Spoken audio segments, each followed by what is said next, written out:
I just started saying, like, okay, I know I was put on the earth to use my voice. I need to do something else. And then I thought I was done doing the research, Stacey, but then I came across the World Economic Forum study, and it says, while women are more motivated than ever to fight for equality, if we don't do things disruptively different, it will still take 208 years in this country for women to achieve full equality. Not in the world, in this country. Yes. And we all know equity isn't equality, so add equity in there.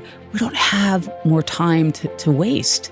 So I don't know, something woke up in me that day, and I gave myself permission to go out on my own and do what I've probably known all along was the right thing to do. I just maybe didn't have the courage at the time, or I don't know.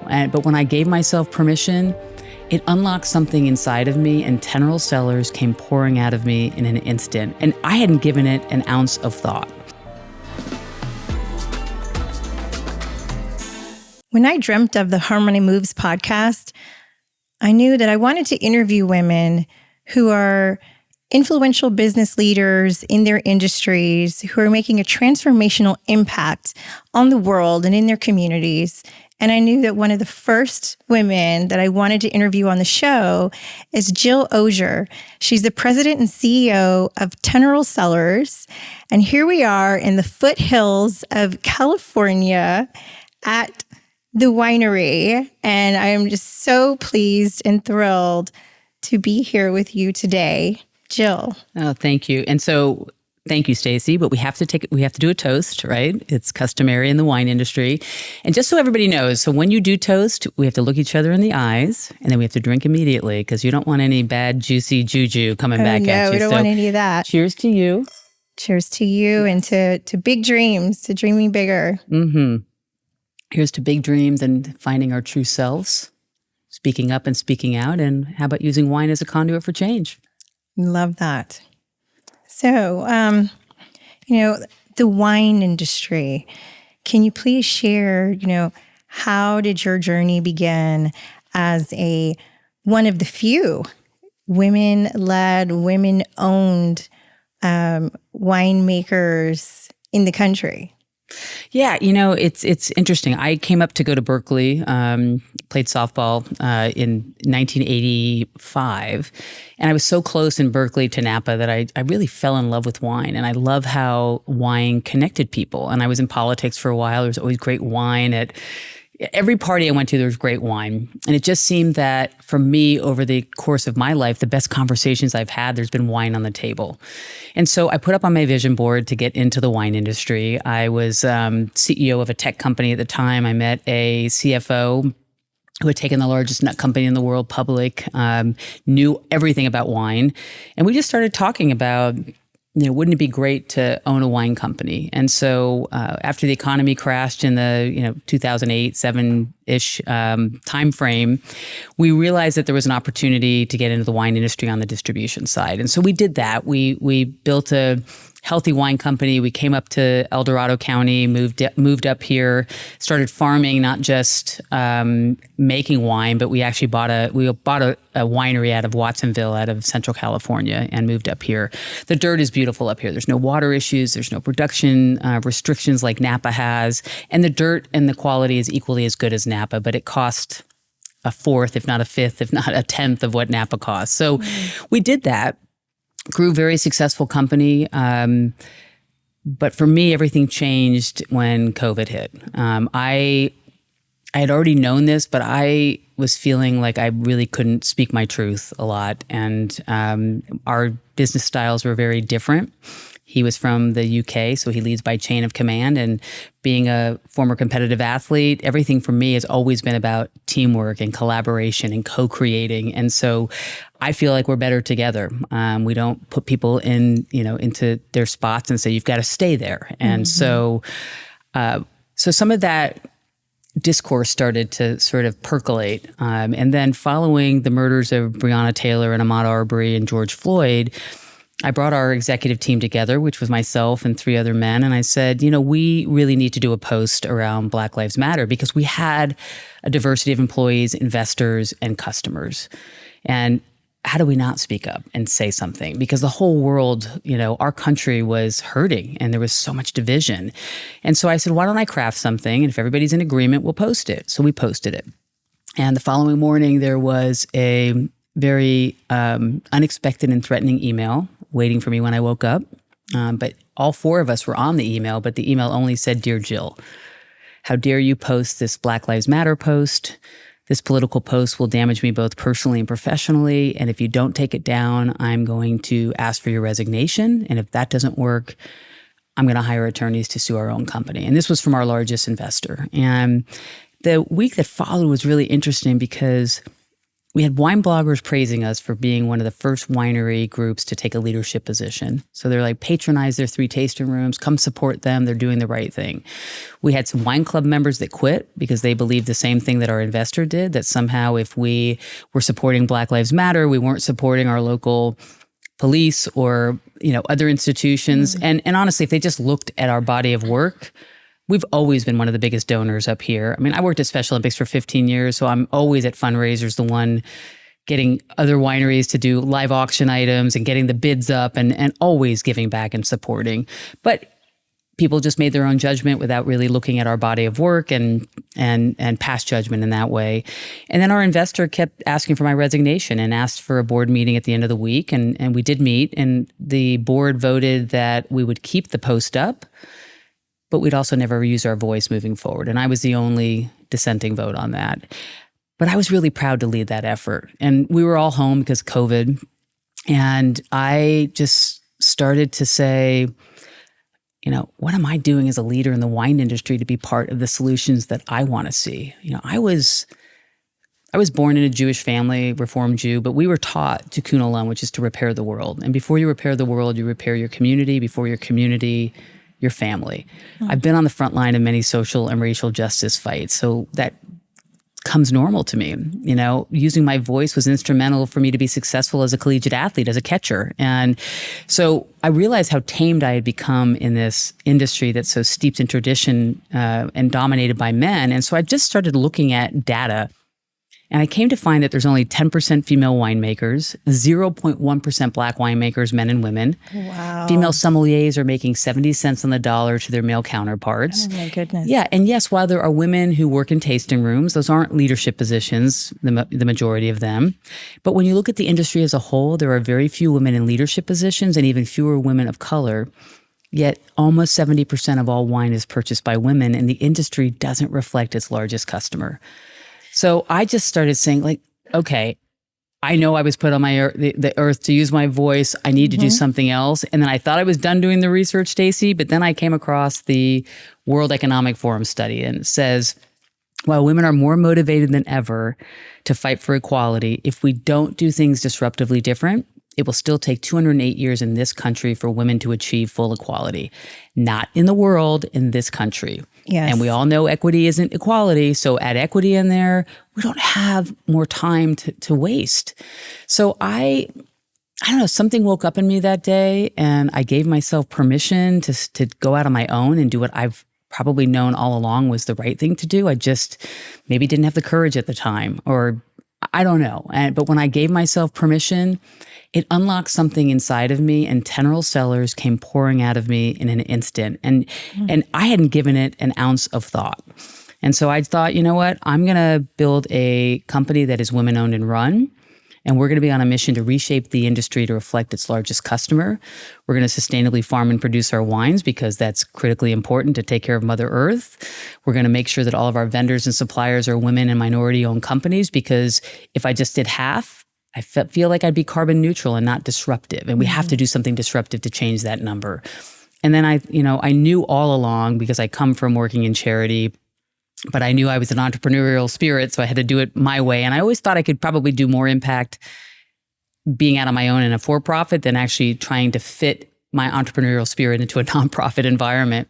So we donate 10% of profits back to organizations that empower women and fight for gender and racial justice. And so we launched a few months later, October 1st of 2020, and we've been on a mission ever since to make phenomenal wines, to use our wines as a conduit for change so that when you open a bottle, we can open the necessary conversations.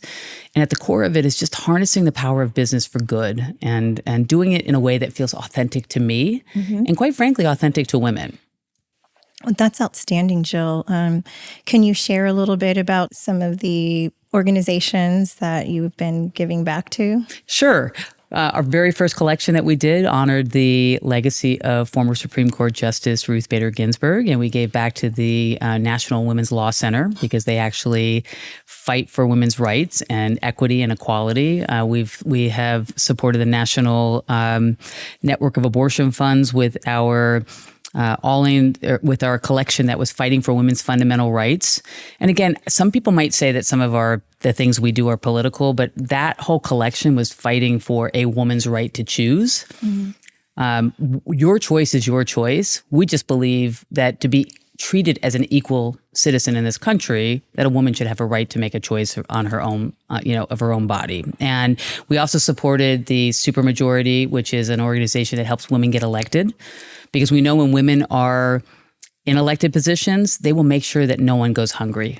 Yes. That they care about everyone, and it's really important. We did a women's health collection, and we supported Padma Lakshmi's charity, the Endometriosis Foundation of America, and we had a bottle that had the uterus on it. We had a bottle that had a pair of breasts on it, and a bottle that had heart. And these are three really important issues, right? So 1 in 10 people with a uterus, here, right? Will be impacted with endometriosis.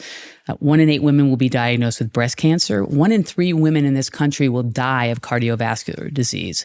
For us, we get really involved with those charities so that we can then be educated, and then we can, give our community the proper questions and the dialogue so that you can have these important conversations. And why not do it over wine? Wine helps everybody relax a little bit.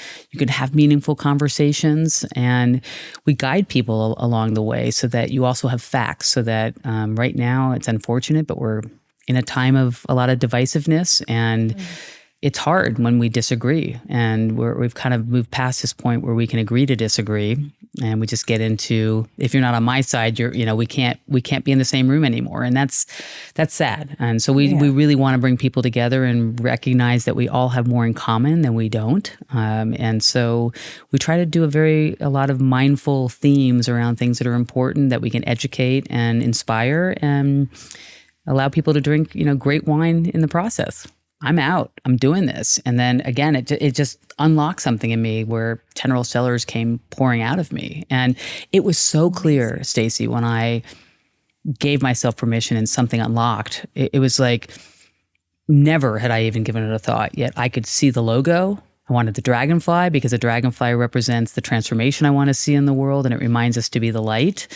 And literally in brainstorming in a matter of days, we came up with Teneral, which is when a dragonfly comes out of its cast and it's in its most vulnerable state. Its wings are colorless and it can't fly. But within a few days, it gets its full colors in its wings, spreads its wings, and takes off with amazing power and grace, or grit and grace. And that represents all women to me. We have that power within us. We just have to claim our power, spread our wings, and fly and be it and see it and do it, right? Yes. And I was that vulnerable dragonfly. I was stuck in a position where I was leaving the best part of myself at the door every day. So can you tell me a little bit about, or share your story on, how did that all come about? Yeah, so because I started Teneral Cellars in the beginning of COVID, right? A very bold time to start a new company. We were only e-commerce because everything was shut down. So, and e-commerce had grown more in 8 weeks than it had in the previous 8 years. So we were completely e-commerce only. So I didn't have a physical location. I didn't have a tasting room. And when, things changed with COVID and people were getting out again, it was really clear to me last year that we needed a physical location. We needed a place where people could come together and gather, a place to purpose. And I was looking at actually building from the ground up, but honestly, with the price of construction, how it had gone through the roof, it was starting at 500 a square foot. So it didn't seem very feasible to me. And I live in about 13 minutes from where we are right now on a vineyard up in El Dorado County in the Wine Navy Fairplay. And the broker that had sold me that property called me and said, there's a beautiful property in Amador County, which is the neighboring wine region. And he said, I really think you need to take a look at this. It's really unique. It's a profitable business. It's cash flowing. It's predictable and stable. And the couple's retiring. But it's 40 acres. It has 26 acres of vineyards. It has a full production winery, a tasting room, and it has a 5-star boutique hotel on it, which is where we're sitting right now. And so I'm like, that was a little overwhelming to begin with, because I'm like, I don't know how to run a hotel. I know hospitality for sure, but came down and took a look, and it's 6 bedrooms. So it wasn't overwhelming when I took a look at it, but the property is absolutely stunning. And when I walked on the property and felt the energy, like where we are now and behind us here, when you walk outside, there's a beautiful feminine energy here. And as you said, when you were walking through the vineyards, there are dragonflies everywhere, and there's a beauty and a power. So when I walked on this property and saw this, it was just, for me, the first thing that came to mind was absolutely the perfect home for Teneral Cellars. But in business, a lot of times you don't want to have property in the same company as the actual brand. So I thought about another enterprising women's sister, Tracy Prigmore, who I had met at the conference the previous year. And she's an award-winning real estate developer and a hotelier. And for me, I thought, you know what? This is the perfect opportunity for me to walk the walk and talk the talk, and to create a property fund where we could bring women together to build wealth through real estate and allow women the opportunity to be part of the collective economy. And I've also always been a true big component of diversity, and Tracy, brought diversity to the table, because I believe we're better when we have a diversity of thoughts and experiences at the table. And if we're going to represent every woman, and those that are marginalized, then we have to have all those voices at the table. And so bringing Tracy's expertise to the table was amazing. And then we put together a property fund. We went out to Women Presidents Organization that I'm a member of. So we have a lot of WPO, as you are. We're WPO sisters. We are. And then, Phyllis Newhouse had offered me the opportunity along with Stacey Abrams. So the two of us got to present at WPO an opportunity. And when I started Teneral Cellars, I had my WPO sisters in my front view, because I thought, if I could have women business owners as my founding 50 members of Teneral Cellars, then not only will they be great ambassadors, but they also have companies. So they could think about us for corporate gifting. They could, bring folks up here. They could, and now here they could do retreats here. This is a beautiful place to hold a corporate retreat. There was no question when I got here that we not only knew there was a big business opportunity, because the couple that was retiring did this more as a hobby. And so there was 5 streams of income on the property, and none of them were maximized.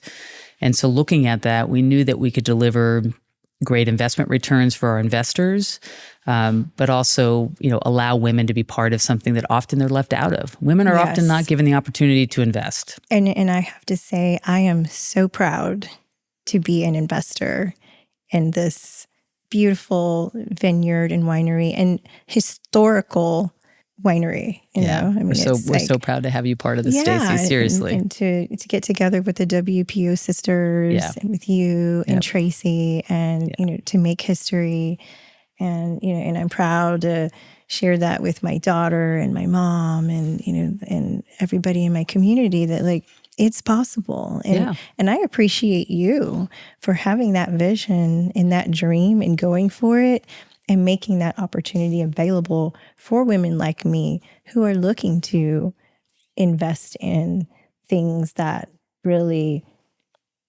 believe in, that we, that are going to make an impact, that are changing the course of history. So dragonflies have 3 stages in their life. There's the egg stage, then there's the nymph phase where they live underwater. That's the longest period. And then there's their adulthood. But when they're underwater for almost 2 years, they molt almost 14 times, which is they shed their old shell and become a different version of themselves. And I realized that I thought I had already gone through my transformation phase. Little did I know that there's so many phases that I keep shedding old parts of me.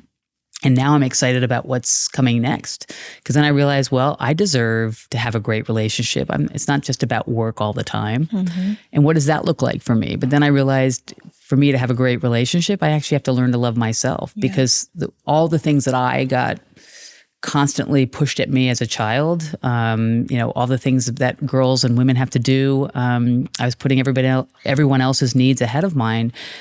I didn't know how to love myself. I was a great businesswoman, but I really didn't know. And so, I think it's important too that even when we talk about money, even when we talk about wealth and success, we can't leave our own well-being and health out of the picture. And so I think as women, it's important to start talking about all of this. And it's not just about the transactional things, because my life became very transactional, not transformational.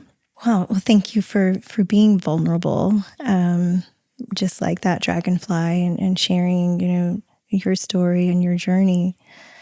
Can you share, what is next? Like, what is your vision for what you're building here? Yeah, thank you. Thanks for allowing me to share that. We have a beautiful tasting room. Now we acquired this brand called Wilderotter. That's the Wilderotter couple that is retiring. So we have 3 years to transition that name out. So we bought all their inventory and business. So we have all the Wilderotter wines in the tasting room right now, but we've started to bring Teneral Cellars wines into the tasting room. And then phase 2 will be Teneral Cellars at Wilderotter Vineyards. And then phase 3 will be all Teneral Cellars. But I think that this, the Grand Reserve Inn that we're sitting in now plays a big part of what our future looks like, because this is a perfect place to gather and to purpose. And so we really want to get the word out that, for C-suite teams, for companies, this is a great place to have a retreat. So we're just trying to think about, what are the needs of women everywhere? And we want to create some great events here. Mother-daughter events. Mother-daughter events, music events, healing events, just all of that. Empowering events. How do women get on boards? For me, I'm really passionate about it. Okay, in that study we talked about, the World Economic Forum study, while women are getting more seats on boards, more C-suite positions, we won't impact that 208 number if we don't show up with our authentic voice. And what we're finding from a lot of studies is that women are on boards, but they're not speaking their truth because they still don't feel like they have a voice. To speak up. They're not. Yes. They don't have the confidence. Yes. So I think when we teach women how to get on boards, we also need to make sure they understand the importance of the value of their perspective and of their voice. Yes. Yes. And it is important, because if they don't speak their truth, how are things going to change, right? So that's really important. The other thing is, I think as we talk about empowering women, it's also really important to talk about the things that we do have the power to control and to change. We're 52% of the population. And so, if women would just be intentional and conscious about how we spend our money. That's right. And no one stops us from that. The power of the purse. The power of the purse, right? We control most purchasing decisions. You know what? We also love great men. And Sam was wonderful. He makes phenomenal wines, and he's been part of the history of this property. And I didn't want to not honor that. But he's also really excited to mentor someone. And so that's a great opportunity for us to bring a woman in a leadership positions. Because at Teneral, because I didn't have a physical location, I used different female winemakers, but they were all consultants. But we want a full-time female winemaker in here. So, sometimes I send you a random text message when I'm out to dinner in Houston, and I'm looking at the wine menu, and I'm like, where's Teneral Cellars?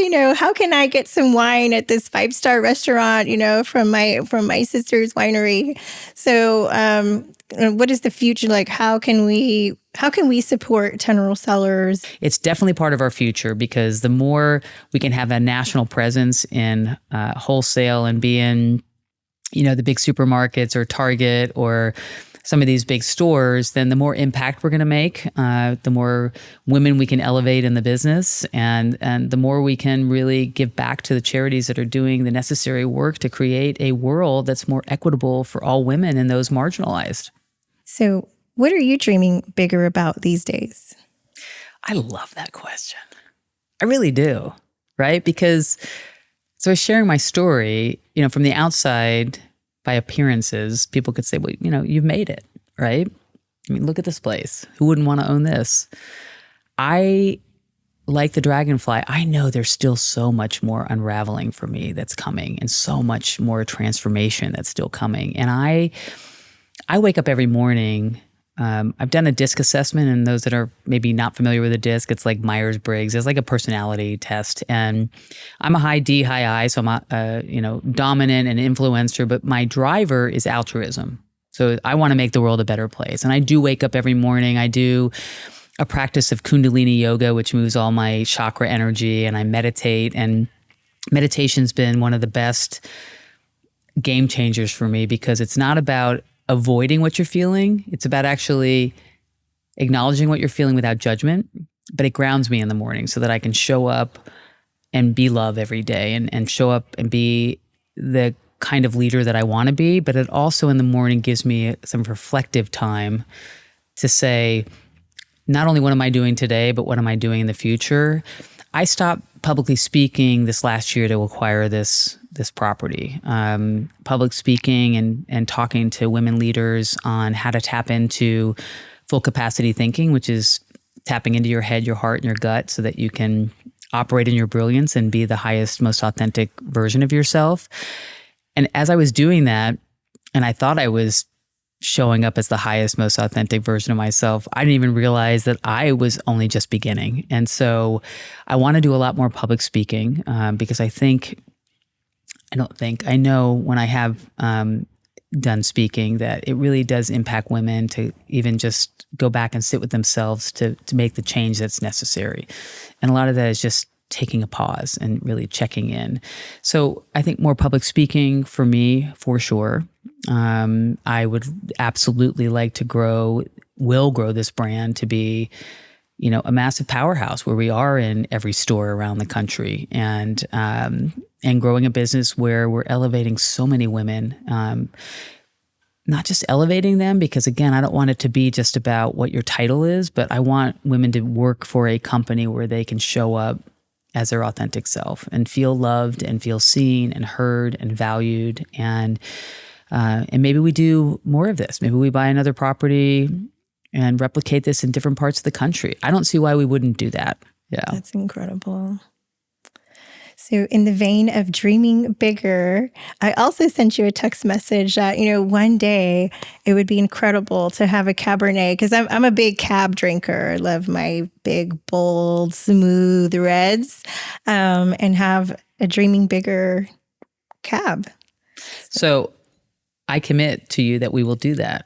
So cheers to that, Stacey. Cheers, we can do that, because I have this amazing thing called a winery over here with a bottling line and lots of fruit out here. So we can absolutely do that. Thank you. Thank you for making so many dreams come true. And I know that we can also have it's going to be incredible to see the women that we empower and the organization that we give back to as part of the proceeds from that. Yes. From the Dreaming Bigger wine. Well, I would also say dreaming bigger. I mean, we still have a little space in our property fund. So we raise enough money to close this property, but we still are raising some additional funds for working capital. And if there are women listening, that are interested, let us know. It's so important that we get the right kind of people, and there's still a small opportunity left, a small amount of the $8 million that we raised. So I'm sure anyone listening to your podcast are the right kind of people.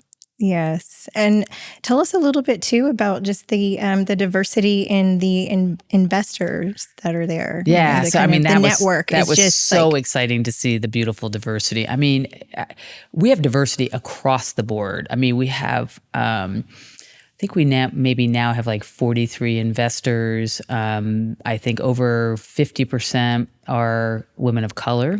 That's really important, but it's really phenomenal, the diversity of investors that we have, and I guarantee you won't find another investment group that looks so beautifully diverse and from all over the country. Well, I'm looking forward to our annual dinner that's coming up. Yes, in November.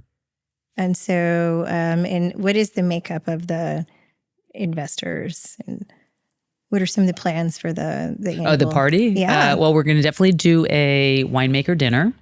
So we're going to have beautiful foods, and every course will be paired with our wines. We're also going to be taking people on a property tour, which includes a vineyard tour, so you can really see what's happening in the vineyard with all the different varietals and how we farm.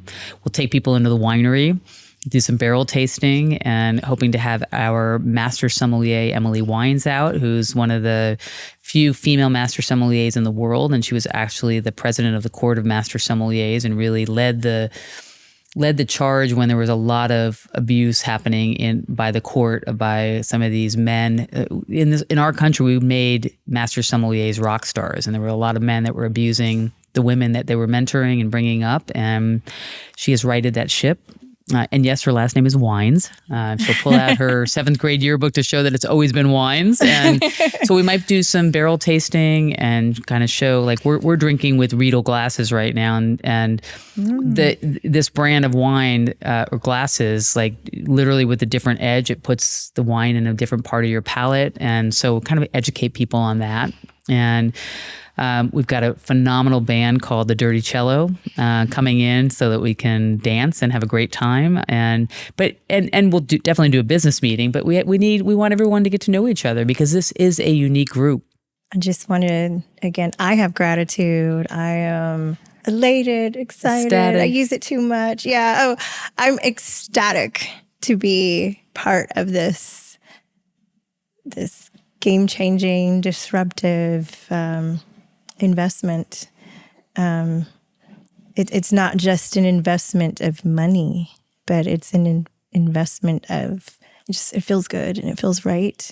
And it's, as you'd say, you listen to your head, your heart, and your gut. Mm-hmm. And that's what I listened to when I was like, yes, I'm in. I'm in. So you're in alignment. Yeah. Yes. And I think it's an intentional investment, right? It felt right, but you also knew that by intentionally doing this investment, it's going to fill your need to make the kind of impact that you want in the world, and that's a beautiful thing, I said earlier I'd love people to go to teneralcellars.com. Go to the, grandreserveinn.com and book your place here. Come here. Oh, it's so beautiful. See what this feels like. And, first of all, we are all worthy and deserving of a fabulous stay at a 5-star, inn that is like the Four Seasons all day long here. And we will absolutely cater to every one of your needs, and you'll have a phenomenal time.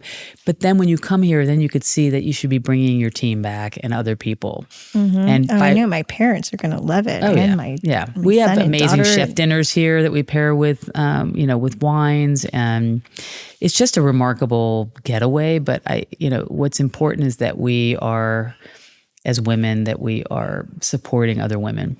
Because truly, I know this is such a simple statement, but when women support women, great things happen. Yes. And we've got to stop, tearing each other down. We need to support each other and lift each other up. And I would ask everyone to say, what can I do to support you, not help you?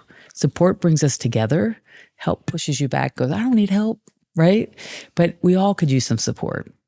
And we need to support each other because amazing things will happen in the world when women realize that if we come together, we could change everything tomorrow. So cheers to that. I'm thankful for you, Jill Osur, and our Teneral Cellars, and looking forward to sharing this and for the future. Cheers to that, sister. Cheers.